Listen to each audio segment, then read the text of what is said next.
Welcome students to Chemistry by Professor R.S. Jadhav.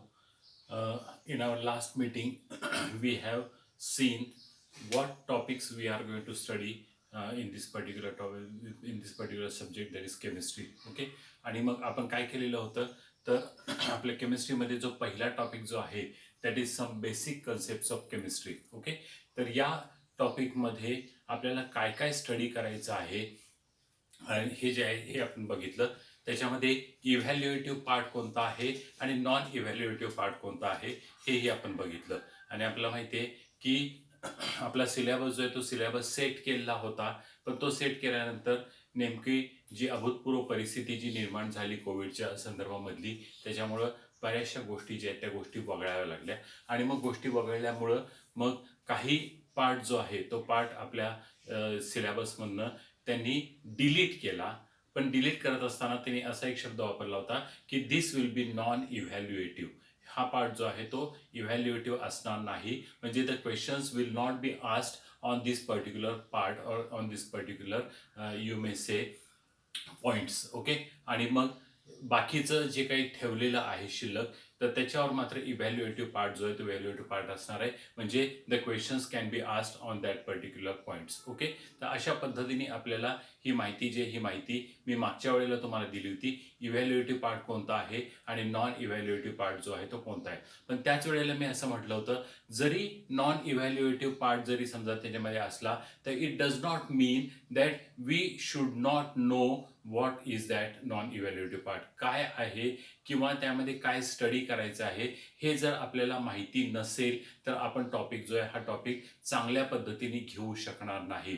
आणि म्हणून आपण इव्हॅल्युएटिव्ह ॲज वेल एज नॉन इव्हॅल्युएटिव्ह हे दोन्ही आपण घेणार आहोत. तर नॉन इव्हॅल्युएटिव्ह पार्ट जो आहे त्या पार्टबद्दल आपल्याला माहिती जी आहे ती माहिती आपण घेणार आहोत. आणि इव्हॅल्युएटिव्ह पार्ट जो आहे की ज्याच्यावर प्रश्न विचारले जाणार आहेत, तर त्या गोष्टी ज्या आहेत त्या गोष्टी आपण डिटेलमध्ये आणि व्यवस्थित स्टडी करणार आहे. म्हणजे if the question is asked on that particular point you should be able to write the answers. Okay. ते अँसर जे ते अँसर्स आपल्याला लिहिता येतील. आता हे मी तुम्हाला ज्या वेळेला बोललो त्यावेळी मी असं म्हटलं होतं की हे इव्हॅल्युएटिव्ह आणि नॉन इव्हॅल्युएटिव्ह असे दोन भाग जे झालेले आहेत आणि 30% जवळजवळ सिलेबस जो आहे तो सिलेबस कमी केलेला आहे. पण हे कशाबद्दल सांगितलं मी, तर आपला 11वीचा जो करिक्युलम जो आहे, 11वीचा जो अभ्यासक्रम जो आहे त्या अभ्यासक्रमाच्या संदर्भामध्ये हे जे आहे हे मी बोललेलो होतो. ओके. याचा अर्थ असा होत नाही की आपल्याला या भागाची माहिती जी आहे ती माहिती आपल्याला सीईटीसाठी किंवा नीटसाठी किंवा जेईसाठी नसली तरी चालेल, असा त्याचा अर्थ जो आहे तो अर्थ होत नाही. त्याच्यामुळं ज्या वेळेला सीईटी किंवा नीट किंवा जेईचा जो सिलेबस जो आहे किंवा करिक्युलम जो आहे तो जोपर्यंत हा डिक्लेअर होत नाही तोपर्यंत त्या इव्हॅल्युएटिव्ह आणि नॉन इव्हॅल्युएटिव्हला काहीही अर्थ जो आहे तो अर्थ राहत नाही. आणि म्हणून आपल्याला काय करायचं आहे, तर त्या टॉपिकमध्ये आपल्याला जे काही स्टडी करायचं आहे सगळं इव्हॅल्युएटिव्ह ॲज वेल एज नॉन इव्हॅल्युएटिव्ह, तर दोन्ही गोष्टींचा अभ्यास जो आहे तो अभ्यास आपल्याला करायचा आहे. ओके. तर मी तुम्हाला सांगितलं की कुठल्याही टॉपिक ज्या वेळेला आपण सुरू करतो त्यावेळेला आपल्याला इंट्रोडक्शन हा जो पार्ट जो आहे हा पार्ट आपल्याला माहिती पाहिजे. म्हणजे त्या टॉपिकची इंट्रोडक्शन जी ती इंट्रोडक्शन आपल्याला माहिती पाहिजे. What exactly is this particular topic. Okay. आणि या टॉपिकमध्ये आपल्याला काय स्टडी करायचं आहे ह्या गोष्टी ज्या आहेत ह्या गोष्टी आपल्याला माहिती असल्या पाहिजेत. आता some basic concept of chemistry हा जो टॉपिक जो आहे याचं वेटेज जे आहे ते वेटेज हे 3/5 अशा पद्धतीचं वेटेज आहे. हे वेटेज आहे म्हणजे 5 marks questions will be asked on this particular topic and out of this 5 marks questions compulsorily you have to attempt 3 marks questions. Okay. 3 मार्काचे प्रश्न जे आहेत हे कंपल्सरी तुम्हाला सोडवायचेच आहेत आणि 5 मार्काचे प्रश्न जे आहेत हे आपल्याला एक्झाममध्ये विचारले जाणार आहेत. आता याचा अर्थ असा आहे कमीत कमी 3 मार्काचे सोडवायचे, याचा अर्थ 5 मार्काचे सोडवायचे नाही तसं होत नाही. You can solve the 5 marks questions also. Okay. 5 मार्काचे प्रश्न जे आहेत हे तुम्ही सोडवू शकता, पण कमीत कमी 3 मार्काचे प्रश्न जे आहेत हे तुम्हाला सोडवणं आवश्यक आहे. ओके. मग आता मॅटर म्हणजे काय, कारण आपण केमिस्ट्रीची डेफिनेशन ज्यावेळेला केली त्यावेळेला आपण असं म्हटलं होतं chemistry is the systematic study of matter. मग system when we say chemistry is study of chemistry is systematic study of matter, म्हणजे मॅटरचा अभ्यास जो आहे तो अभ्यास आपल्याला करायचा आहे. And matter can be anything which has a separate existence. Okay, matter म्हणजे काय, तर ज्याला एक्झिस्टन्स आहे त्याला आपण काय म्हणतो, तर मॅटर म्हणतो. आणि मी मागच्या वेळेला म्हटलं होतं की माझ्या हातामध्ये पेन आहे, दिस इज अ मॅटर, हे मॅटर आहे. हे कदाचित प्लास्टिकचं पेन असेल, म्हणजे प्लास्टिक इज अ मॅटर. याच्यामध्ये इंक आहे, म्हणजे इंक इज अ मॅटर. त्याच्यानंतर मी स्वतःही मॅटर आहे असं मी म्हटलेलं होतं. ठीक आहे, कारण का, तर मी काही पदार्थांचा किंवा काही सबस्टन्सेसचा तयार झालेलो आहे. जसं हा पेन काही पदार्थांचा तयार झालेला आहे, तसं मी देखील काही पदार्थांचा तयार जो आहे तो तयार झालेला आहे. म्हणजे anything under consideration we will call it as matter. कुठलंही गोष्ट आपण जी बोलतो तर ती जी आहे ती ही गोष्ट म्हणजे मॅटर असणार आहे. इथं माझ्याकडे डस्टर आहे, so duster is also a matter. हे जे आहे हेही मॅटर आहे. माझ्याकडं इथं एक कापड आहे, फळा पुसण्यासाठी डस्टर पण ठेवले, कापड पण ठेवलेले आहे, दोन्ही गोष्टी ठेवल्या आहेत. तर हे कापड जे आहे दिस इज ऑल्सो अ मॅटर. हे जे आहे हे देखील मॅटर. काहीही असेल, इथं एक कागद आहे माझ्याकडं. ओके, हा कागद आहे. हा कागद जो आहे हा कागद देखील मॅटर आहे. म्हणजे matter is anything under consideration, okay, which has a separate existence. त्याला एक्झिस्टन्स आहे, म्हणजे ते जे आहे ते आपल्याला कळतं की बाबा हे जे आहे हा सबस्टन्स आहे, हा सबस्टन्स आहे. ओके, मग मॅटर म्हणजे काय, तर matter is the study of anything, okay, under consideration. मग त्याच्यामध्ये द चेंजेस इट अंडरगोज, त्याच्यामध्ये काही चेंजेस जे आहेत ते चेंजेस होणं. मग आता तो फिजिकल चेंज असेल किंवा केमिकल चेंज असेल, the changes it undergoes by some processes. काही जे प्रोसेस आपण करू आणि प्रोसेस करून त्याच्यामध्ये जे काही चेंजेस जे आहेत ते चेंजेस होतील, तर त्याचा स्टडी जो आहे तो स्टडी आपण केमिस्ट्रीमध्ये करत असतो. मग तो फिजिकल चेंज असेल, मी फिजिकल चेंजच्या बाबतीमध्ये उदाहरण दिलं होतं, बर्फाचं उदाहरण दिलं होतं. बर्फ जो आहे किंवा आईस जो आहे that is solid. Okay, Wien you heat it, तुम्ही ज्या वेळेला ते गरम करता, it becomes liquid, liquid water. Okay, आणखी जर समजा मी गरम केलं तर इट बिकम्स व्हेपर, म्हणजे वॉटर व्हेपर. म्हणजे इथं फिजिकल चेंज जो आहे हा फिजिकल चेंज इथं होत असतो. किंवा समजा मी दुसरं उदाहरण घेतलं, आपण श्वासोश्वास करतो. मग आता श्वासोश्वास करत असताना आपण काय करतो, वी टेक ऑक्सिजन, आपण ऑक्सिजन घेतो. ठीक आहे, नाकाच्या वाटे आपण ऑक्सिजन घेतो. म्हणजे श्वास घेत असताना आपण ऑक्सिजन आतमध्ये घेतो, बॉडीमध्ये घेतो. आणि नंतर उच्छवास ज्या वेळेला आपण करतो त्यावेळेला आपण तो जो आहे तो कार्बन डायऑक्साईडच्या स्वरूपामध्ये बाहेर टाकतो. ओके, म्हणजे आता इथं ऑक्सिजनचं कन्व्हर्जन कार्बन डायऑक्साईड मध्ये झालेलं आहे. म्हणजे here there is a chemical change, इथे केमिकल चेंज झालाय. मग matter is anything which has a separate existence and it undergoes some changes. It may be physical change or it may be chemical change. Okay, काही change जो आहे तो change असू शकेल. मग त्याच्या प्रॉपर्टीज असतील किंवा त्याचे युजेस असतील, त्यांचं कॉम्बिनेशन असेल किंवा ट्रान्सफॉर्मेशन असेल वगैरे वगैरे, तर त्याला आपण काय म्हणतो, तर केमिस्ट्री. मग केमिस्ट्रीमध्ये मॅटर ही गोष्ट जी ही अत्यंत महत्त्वाची गोष्ट आहे. ओके, आता आपल्याला या मॅटरचं क्लासिफिकेशन बघायचंय. How this matter is classified, ह्या मॅटरचं क्लासिफिकेशन कसं केलं हे आपल्याला बघायचंय. त्या मॅटरचं क्लासिफिकेशन अत्यंत सिंपल आहे. Matter is classified into two different types. One is pure substance, okay, and another is mixture. एक प्युअर सबस्टन्स आणि दुसरं जे आहे ते मिक्सचर. म्हणजे मॅटर जे आहे एक तर ते प्युअर असू शकेल किंवा mixture of different substances. Different सबस्टन्सेसचं ते मिक्सचर जे आहे किंवा कॉम्बिनेशन जे आहे हे कॉम्बिनेशन असू शकेल. मग प्युअर सबस्टन्स ज्या वेळेला आपण म्हणतो त्यावेळेला काय, तर त्याच्यामध्ये एक डेफिनेट अरेंजमेंट असते किंवा डेफिनेट आपल्याला कॉम्पोजिशन जे आहे हे कॉम्पोजिशन असतं. आता उदाहरण समजा घ्यायचं प्युअर सबस्टन्सचं, तर गोल्ड. गोल्ड जे आहे हे गोल्ड आपल्याला माहिती आहे की इट इज अ मेटल, हे मेटल आहे. आणि हे जे आहे हे प्युअर फॉर्म मध्ये आपण कन्सिडर केलेलं आहे. ओके, मग सिल्वर असेल, silver is also a metal. मग गोल्ड असेल, सिल्वर असेल, आयर्न असेल, कॉपर असेल, झिंक असेल, म्हणजे कुठलेही मेटल तुम्ही जे आहे ते मेटल घेऊ शकता. किंवा नॉन मेटल, ऑक्सिजन असेल, हायड्रोजन असेल, नायट्रोजन असेल, काहीही असू शकेल, सल्फर डायऑक्साईड असेल, कार्बन डायऑक्साईड असेल. म्हणजे प्युअर सबस्टन्स ज्यावेळेला तुम्ही घेता त्यावेळेला ते जे आहे त्याला कॉम्पोजिशन जे आहे ते कॉम्पोजिशन एक डेफिनेट कॉम्पोजिशन हे आपल्याला असतं. ओके. आणि मिक्सचर, आता मिक्सचर जे आहे, mixture is combination of substances किंवा कॉम्बिनेशन ऑफ मॅटर असं आपण म्हटलं तरी हरकत नाही. कॉम्बिनेशन ऑफ सबस्टन्सेस, मग त्या सबस्टन्सेसचं कॉम्बिनेशन जे आहे ते कॉम्बिनेशननी मिक्सचर जे आहे ते मिक्सचर तयार होतं. मग मी असं म्हणेन, ज्यावेळेला तुम्ही प्युअर सबस्टन्स घेता आणि त्याच्यामध्ये दुसरा काहीतरी सबस्टन्स टाकता, ओके, त्यावेळेला जे तयार होतं that is called as mixture. म्हणजे मी असं म्हणेन ए मिक्सचर इज इम्प्युरिटी. त्याच्यामध्ये इम्प्युरिटी जी आहे ती इम्प्युरिटी असणार आहे, कारण दोन प्युअर सबस्टन्सेसचं तुम्ही काय केलंय तर कॉम्बिनेशन केलंय. पण आता हे कॉम्बिनेशन जे आहे, हे कॉम्बिनेशन ह्याचं कॉम्पोजिशन काय, म्हणजे आता उदाहरणार्थ समजा मी असं केलं की प्युअर सबस्टन्सेस दोन घेतले. उदाहरणार्थ समजा मी गोल्ड घेतलं आणि सिल्वर घेतलं. ठीक आहे, गोल्ड आणि सिल्वर.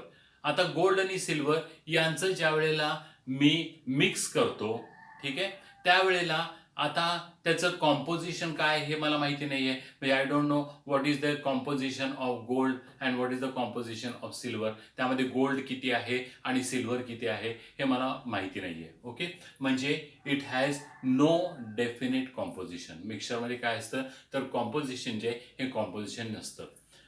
तसंच मी समजा वॉटर आणि NaCl, म्हणजे मी पाणी आणि मीठ हे जर समजा मी घेतलं, आता मी किती पाणी घेतलं आणि त्यामध्ये किती मीठ टाकले त्याचं कॉम्पोजिशन मला माहिती नाहीये. मी कदाचित पाणी जास्त घेतलं असेल, मीठ थोडंसं कमी टाकलं असेल. ओके, किंवा असं केलं असणार आहे, मी पाणी कमी घेतलं आणि भरपूर मीठ टाकलं. शेवटी काय तर it is a mixture of water and NaCl. NaCl असेल किंवा आपण सुक्रोज असेल, साखर असेल, मीठ असेल, कॉपर सल्फेट आणि पाणी असेल, काहीही कॉम्बिनेशन जे ते कॉम्बिनेशन असू शकेल. मग ज्या वेळेला तुम्ही हे कॉम्बिनेशन जे आहे हे कॉम्बिनेशन करता त्यावेळेला, किंवा मी असं म्हणेन प्युअर सबस्टन्सेसचं कॉम्बिनेशन करता, त्यावेळेला काय तयार होतं तर मिक्सचर जे आहे हे मिक्सचर तयार होतं. ओके, आता आपल्याला ह्या प्युअर सबस्टन्सेसचं क्लासिफिकेशन जे हे क्लासिफिकेशन बघायचे. How they are classified. These pure substances are classified into elements and compounds. Okay, यांचं क्लासिफिकेशन असं केलं की एलिमेंट्स आणि कंपाऊंड्स. आता एलिमेंट्स म्हणजे काय तर elements are the basic substances. मग एलिमेंट म्हणजे hydrogen may be the element, और oxygen may be the element, और नाइट्रोजन, और सल्फर, और फॉस्फरस, और क्लोरीन, और ऑर्गॉन, और सोडियम, और पोटॅशियम, और मॅग्नेशियम, और कॅल्शियम, और सिलिकॉन, एनिथिंग. ठीक आहे, म्हणजे एलिमेंट जे आहेत हे एलिमेंट हे बेसिक सबस्टन्स आहेत. म्हणजे मॅटर जे आहे ते बेसिकली कशापासून तयार होतं तर एलिमेंट्स पासून तयार होतं. म्हणजे एलिमेंट्सचं ज्या वेळेला कॉम्बिनेशन तुम्ही करता, ओके, मग ते कॉम्बिनेशन हे प्युअर असेल किंवा ते इम्प्युअर असेल. ठीक आहे, म्हणजे ज्यावेळेला तुम्ही कॉम्बिनेशन ज्यावेळेला तुम्ही करता त्यावेळेला मॅटर जे आहे ते मॅटर तयार होतं. म्हणजे एलिमेंट जे आहेत ते elements they are basic substances. Okay, आणि कंपाऊंड्स. आता कंपाऊंड्स म्हणजे काय तर compounds are the substances obtained by combination of elements. एलिमेंट्सच्या कॉम्बिनेशननी आपल्याला कंपाऊंड जे आहेत हे कंपाऊंड्स मिळतात. उदाहरणार्थ समजा मी हायड्रोजन घेतला आणि ऑक्सिजन घेतला, काय कॉम्बिनेशन असेल ते असेल.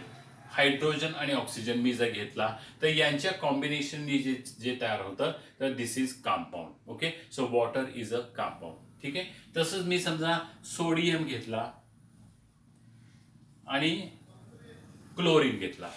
मग सोडियम हा एक एलिमेंट, ओके, आणि क्लोरीन हा एक एलिमेंट, या दोघांचं कॉम्बिनेशन केलं NaCl तयार झालं. म्हणजे हे जे आहे हे कंपाऊंड असणार आहे.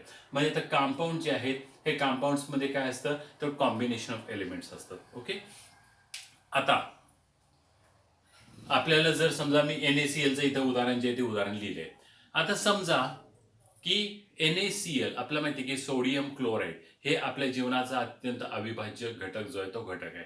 मग आता हा NaCl जो आहे it is obtain bye combination of sodium and chlorine. Sodium आणि क्लोरीनच्या कॉम्बिनेशननी NaCl जे आहे ते NaCl तयार झालेलं आहे. आता ज्या वेळेला सोडियम क्लोराईड तयार होतं त्यावेळेला तुम्ही जर प्रॉपर्टीज बघितल्या, इंडिव्हिज्युअल जर प्रॉपर्टीज बघितल्या सोडियमच्या आणि क्लोरीनच्या, ठीक आहे, कारण ते बेसिक एलिमेंट्स आहेत. एक सोडियम आणि दुसरा जो आहे तो क्लोरीन.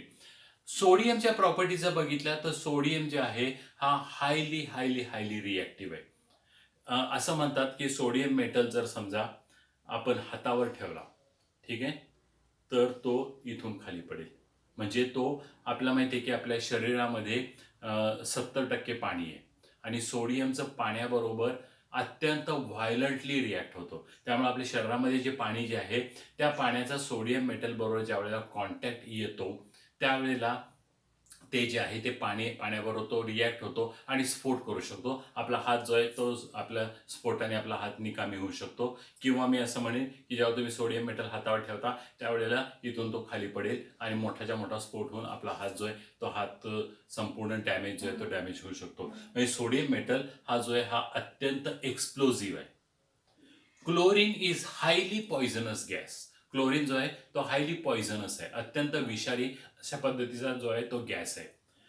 पण सोडियमच्या प्रॉपर्टीज वेगळ्या, तो मी असं म्हणेन की हायली एक्सप्लोजिव्ह आहे. क्लोरीनच्या प्रॉपर्टीज वेगळ्या, हायली पॉइझनस आहे. But Wien you combine them together and form NaCl. आता NaClच्या प्रॉपर्टीज पूर्णपणे वेगळ्या. म्हणजे NaCl जे आहे, NaClच्या प्रॉपर्टीज पूर्ण वेगळ्या. म्हणजे काय, तर आपल्याला त्याच्याशिवाय तर जमतच नाही, कारण जेवणामध्ये मीठ जे आहे ते अत्यंत आवश्यक आहे. आणि आपण, आपल्याला माहिती आहे की एखाद्या वेळेस जर समजा मीठ कमी पडलं किंवा एखाद्या वेळेस आईनं मीठ जेवणामध्ये घालायची विसरली तर आपण लगेच दंगा करायला सुरुवात करतो. काय कसलं जेवण केलंय, आळणी केलंय, मीठ नाही घातलं, अमुक नाही तमुक नाही. मग अशा वेळेला जर समजा आईनं जर समजा चिडलेली असेल आणि ती जर म्हटली ठीक आहे मीठ नाही घातलं ना, चल हा सोडियम मेटलचा पीस आणि हा क्लोरीन गॅसचा सिलेंडर, हे घे, तुला पाहिजे ते कॉम्बिनेशन कर आणि ते मीठ जे आहे ते मीठ वापर. शक्य आहे का मला सांगा? कारण सोडियम मेटलच्या प्रॉपर्टीज वेगळ्या आहेत, क्लोरीनच्या प्रॉपर्टीज आहेत त्या प्रॉपर्टीज वेगळ्या आहेत. But when they combine together and form the compound, that particular compound will have a separate properties. म्हणजे ज्या वेळेला एलिमेंट्सचं कन्व्हर्जन जे आहे ते ज्या वेळेला कंपाऊंड्समध्ये होतं त्यावेळेला ते जे कॉम्बिनेशन होतं त्यावेळेला प्रॉपर्टीज जे आहेत त्या प्रॉपर्टीज वेगळ्या असतात. तसंच वॉटर, हायड्रोजन जो आहे तो हायड्रोजन हा एक्सप्लोजिव्ह आहे. ठीक आहे, म्हणजे तो एक्सप्लोजिव्ह आहे. त्याचा स्फोट जो आहे तो स्फोट होऊ शकतो. आपला हायड्रोजन बॉम्ब बद्दल देखील माहिती आहे. म्हणजे हायड्रोजन इज एक्सप्लोजिव्ह. ऑक्सिजन जो आहे तो ज्वलनाला मदत करतो. ऑक्सिजन जो आहे तो ज्वलनाला मदत करतो. म्हणजे आपण एखादी गोष्ट जर समजा जाळायची असेल तर ऑक्सिजन जो आहे इट इज अ मस्ट. मग हायड्रोजन एक्सप्लोजिव्ह आहे, ऑक्सिजन ज्वलनाला मदत करतो. But Wien you combine them together it forms water, ते आग विझवतं. म्हणजे आपण असं म्हणू शकतो की ज्या वेळेला कॉम्बिनेशन होतं त्यावेळेला properties are totally different. Okay, मग आता एलिमेंट्स आणि कंपाऊंड्स. मग एलिमेंट जे आहेत हे बेसिक सबस्टन्सेस आहेत आणि कंपाऊंड ज्यावेळेला तुम्ही म्हणता त्यावेळेला कॉम्बिनेशन ऑफ एलिमेंट जे आहेत हे एलिमेंट्स असतात. आता हे जे एलिमेंट जे आहेत या एलिमेंट्सचं पुन्हा क्लासिफिकेशन केलेलं आहे, मेटल्स, नॉन मेटल्स आणि मेटलॉइड. आता मेटल म्हणजे काय, तर मेटल आपल्याला माहिती आहे की मेटल हे जे आहेत हे यांच्या प्रॉपर्टीज जर आपण विचार केला तर प्रॉपर्टीच्या संदर्भामध्ये आपण असं म्हणू शकतो तर मेटल जे आहेत हे मेटल सॉलिड असतात. काही एक्झाम्पल आहेत की जिथं मेटल जे आहे ते मेटल लिक्विड आहे. उदाहरणार्थ mercury, mercury is a metal, ते जे आहे ते लिक्विड आहे. But most of the metals they are, किंवा ऑस्मियम जर घेतलं तर ऑस्मियम देखील जे आहे हे लिक्विड आहे. पण most of the metals they are solids. Okay, आता ज्या वेळेला आपण म्हणतो की मेटल जे आहेत हे मेटल सॉलिड्स आहेत तर मेटल्स दे हॅव मॅलिएबिलिटी. ओके, मेटल्सची एक प्रॉपर्टी जी आहे दॅट इज मॅलिएबिलिटी. आता मॅलिएबिलिटी म्हणजे काय, तर ability to form sheets, sheets तयार करण्याची ॲबिलिटी.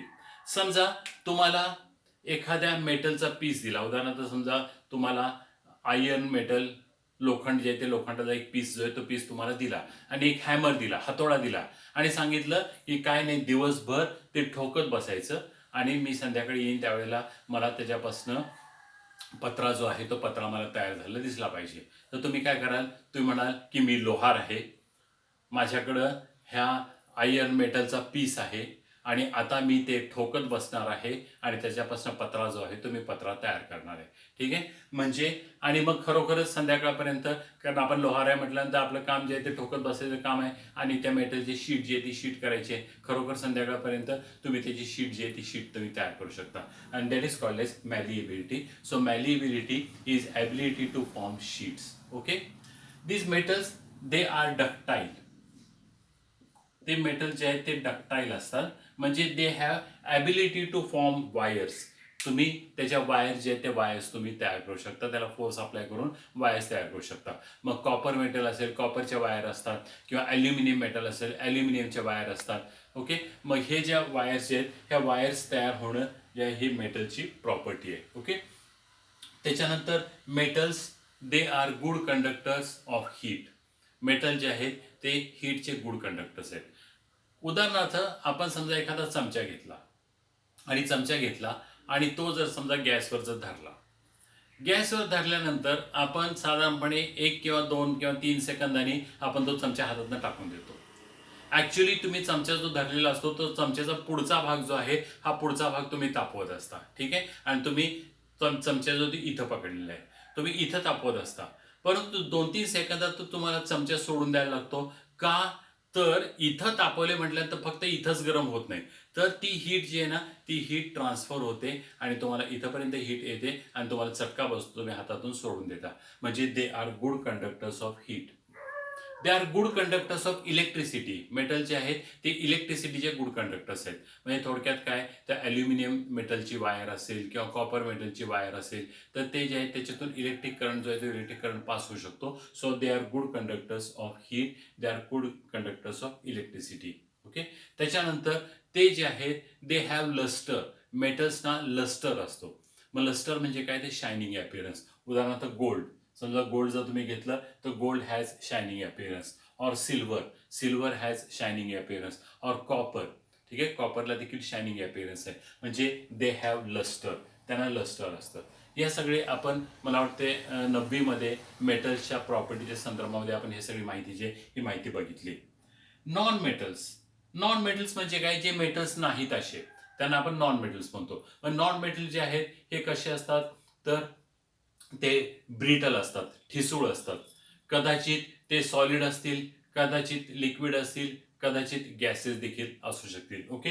हे ज्यांना आपण नॉन मेटल म्हणतो. उदाहरणार्थ नायट्रोजन असेल, ऑक्सिजन असेल, सल्फर असेल, कार्बन असेल, फॉस्फरस असेल, तर हे जे आहेत हे सगळे काय आहेत, तर नॉन मेटल्स आहेत. ओके.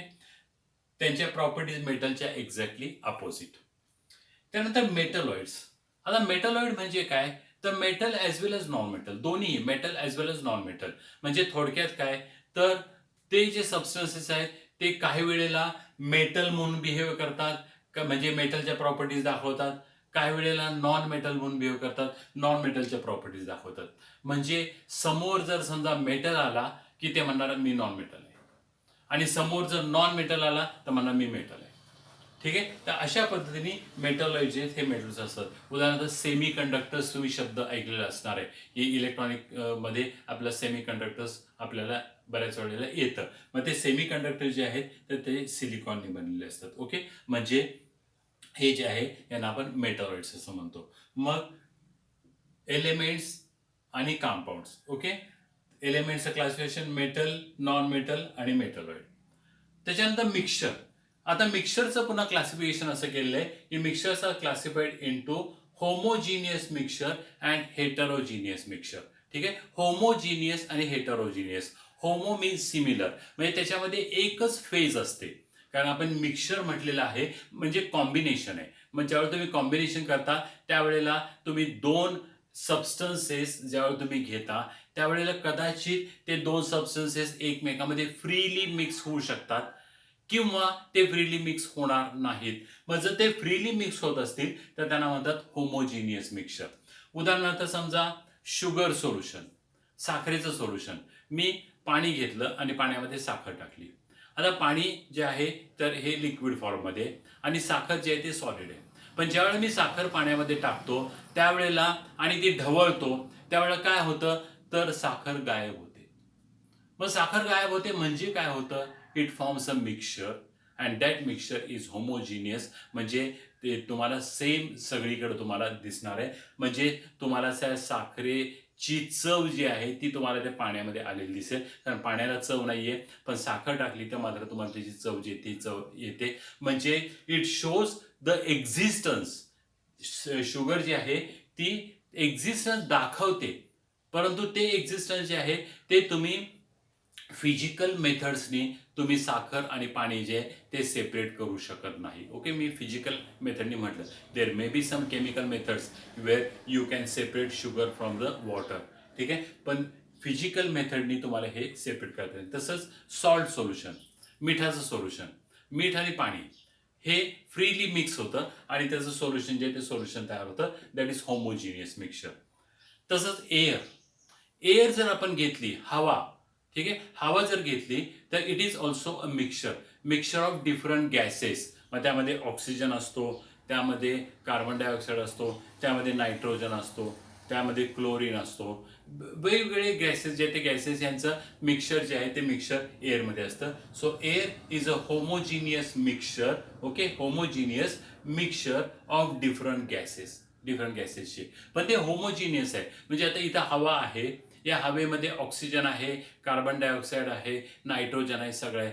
पण आपण असं म्हणू शकत नाही, हे बघा हे इथं मला कार्बन डायऑक्साईड दिसतोय, हे बघा मला इथं ऑक्सिजन दिसतोय, हे बघा मला इथं नायट्रोजन दिसतोय, त्यातलं मला ऑक्सिजन घ्यायचंय. असं आपण करत नाही. आपण सगळी एअर जी आहे ती इनहेल करतो आणि त्यातनं आपल्याला पाहिजे ऑक्सिजन, ते ऑक्सिजन आपण घेतो, त्याचं कन्व्हर्जन कार्बन डायऑक्साईडमध्ये होतं, तो आपण बाहेर टाकून देतो. ते टाकून देत असताना बाकीचे जे काय असतील नायट्रोजन, अनावश्यक ज्या गोष्टी ज्या आहेत आपल्याला ज्या नको आहेत त्याही आपण बाहेर उच्छवासाच्या स्वरूपामध्ये आपण बाहेर टाकून देतो. म्हणजे air is also a homogeneous mixture. Plastic, plastic is also a mixture. म्हणजे प्लास्टिक डिफरंट टाईप्स असणार आहे. म्हणजे उदाहरणार्थ पॉलिथिन असेल, पॉलिप्रोपिलिन असेल किंवा आणखी काय असेल. म्हणजे थोडक्यात काय तर इथं मी हे पेन जर समजा तुम्ही घेतलं, या पेनमध्ये तुम्हाला दिसतंय की हे व्हाईट कलरचं पेन आहे, पण टोपणामध्ये तुम्हाला व्हाईट पण कलर दिसतोय, ब्लॅक पण कलर दिसतोय. त्यानंतर त्याच्या बॉडीमध्ये तुम्हाला हा रेड कलर जो आहे हा रेड कलर दिसतोय. म्हणजे काय केलंय, या प्लास्टिक बरोबर मी जे हे डाईज आहेत किंवा कलर जे आहेत हे कलर्स मी याच्यामध्ये मिक्स केलेले आहेत. ओके, म्हणजे थोडक्यात काय, आणि हे जे आहे हे होमोजिनियसली मिक्स झालेले आहेत. किंवा इंक, ह्यातली शाई जर आपण घेतली, या शाईमध्ये पण डिफरंट कलर्सचं कॉम्बिनेशन जे ते कॉम्बिनेशन असणार आहे. रबर घेतलं किंवा ग्लास घेतली, ग्लासचं कॉम्पोजिशन जर समजा तुम्ही बघितलं तर त्याच्यामध्ये सिलिका असतो, SiO2, वाळू म्हणतो आपण त्याला, सँड किंवा क्वार्ट्ज म्हणतो, किंवा अल्कली मेटलचे सिलिकेट, सोडियम सिलिकेट किंवा कॅल्शियम सिलिकेट, मॅग्नेशियम सिलिकेट्स, अशा पद्धतीचे मिक्सचर जे ते मिक्सचर असतं. And it is homogeneous. Okay, मग होमोजिनियस म्हणजे काय तर सिमिलर थ्रूआउट. आता हेटरोजिनियस, हेटरोजिनियस म्हणजे काय तर त्यामध्ये डिफरंट तुम्हाला फेजेस जे आहेत ते फेजेस तुम्हाला दिसतात. म्हणजे त्यांचं अगदी मिक्सचर जे आहे ते मिक्सचर हे होमोजिनियस नसतं, तर ते हेटरोजिनियस असतं. हेटरो म्हणजे डिफरंट, मग डिफरंट तुम्हाला हे दिसतील. उदाहरणार्थ समजा मी मड घेतला, ओके, चिखल जर समजा मी घेतला. आता चिखल जो आहे तो पाणी आणि माती यांचं कॉम्बिनेशन जे आहे कॉम्बिनेशन झालेलं असतं. मग त्याच्यामध्ये आपल्याला कळतं की यामध्ये पाणी आहे आणि माती आहे. पण इथं मात्र शुगर सोल्युशन असेल, सॉल्ट सोल्युशन असेल किंवा एअर असेल, इथं मात्र तुम्हाला कळणार नाही की ह्याच्यामध्ये नक्की काय आहे. कारण साखरे सोल्युशन तयार झाले म्हणजे ते होमोजिनियस तयार झालेलं आहे. पण हेट्रोजिनियसमध्ये जर तुम्ही मड जर घेतला तर मडमध्ये तुम्हाला कळणार आहे तर माती आणि पाणी यांचं कॉम्बिनेशन झालं आहे अँड दॅट इज हेटरोजिनियस. तसंच पेंट्स, जर पेंट्स तुम्ही घेतले, आता पेंट ज्यावेळेला तुम्ही घेता त्यावेळेला काय होतं तर पेंट्स तुम्हाला कॉम्बिनेशन करायचे आहे. म्हणजे तुम्हाला भिंतीला कलर जो आहे तो कलर लावायचा आहे. आता कलर लावत असताना तुम्ही कॉम्बिनेशन ऑफ डिफरंट कलर्स तुम्ही घेता आणि त्यांचं कॉम्बिनेशन करता, which will be heterogeneous. Concrete, concrete जे आहे ते आपल्याला माहिती आहे की आपण कॉन्क्रीट कशापासून तयार करतो तर सिमेंट असतं, वाळू असते, खडी असते, पाणी असते. पण you will be able to make out what is there, ते काय आहे. हा ठीक आहे की तुम्हाला डेफिनेट कॉम्पोजिशन तुम्हाला सांगता येणार नाही की किती पाणी घेतलेलं आहे, किंवा हा कमी जास्त झालं एवढं तुम्ही सांगू शकाल, पण किती पाणी घेतलेलं आहे, किती वाळू आहे, किती सिमेंट आहे, तर हे जे हे आपण सांगू शकत नाही. कर्ड, दही, दही जर समजा घेतलं त्यामध्ये सॉलिड पार्ट असणार आहे की which you call it as curd, आणि त्यामध्ये पाणी देखील असणार आहे. कारण आपल्याला माहिती आहे की दुधापासून आपण दही करतो आणि दुधामध्ये पुन्हा 70 ते 80% पाणी जे ते पाणी असतं. मग पाणी आणि कर्ड यांचं कॉम्बिनेशन जे आहे ते कॉम्बिनेशन. किंवा मेडिसिन्स, औषधं समजा आपण घेतली, तर त्या औषधं आपल्याला माहिती आहे की त्यामध्ये औषध पार्ट एक असतो आणि दुसरा जो आहे तो म्हणजे सिरप्स जर समजा आपण घेतले, तर सिरप्समध्ये आपल्याला जे काही सॉल्व्हंट जो आहे तो सॉल्व्हंट त्यामध्ये टाकला असतो. मोस्ट ऑफ द टाइम्स पाणी असतं आणि जर औषध कडू असेल तर ते साखरेचं पाणी असतं. म्हणजे तिथं साखरेचं सिरप तयार केलेला असतो आणि त्याच्यामध्ये ते मेडिसिन जे ते मेडिसिन मिक्स केलेले असतात आणि मग त्या औषधाच्या बाटलीवर लिहिलं असतं शेक वेल बिफोर यूज. म्हणजे तुम्ही यूज करायच्या अगोदर चांगलं मिक्स करा, म्हणजे तो सॉल्व्हंट आणि ते मेडिसिन जे आहे ते चांगलं मिक्स करून मग नंतर घ्या. नाहीतर वरचं गोड लागतंय म्हणून वरचं नुसतं सिरप प्याला आणि मेडिसिन तसंच ठेवलं, असं चालणार नाही. So which is a heterogeneous mixture. So this is about the classification of matter. हे मॅटरचं क्लासिफिकेशन झालं. आता आपल्या पुढच्या लेक्चरमध्ये आपण काय करणार आहे, तर स्टेट्स ऑफ मॅटर, ह्या मॅटरच्या स्टेट्स कोणत्या आहेत ह्या स्टेट्स आपण बघणार आहे आणि नंतर मग आपल्या या मॅटरचं आपण असं म्हणू की हे जे मॅटर जे आहे हे मॅटर आपण कशा पद्धतीने आपण एक्सप्रेस करू शकतो याबद्दल माहिती जी आहे ती माहिती घेणार आहे. Okay, thank you very much.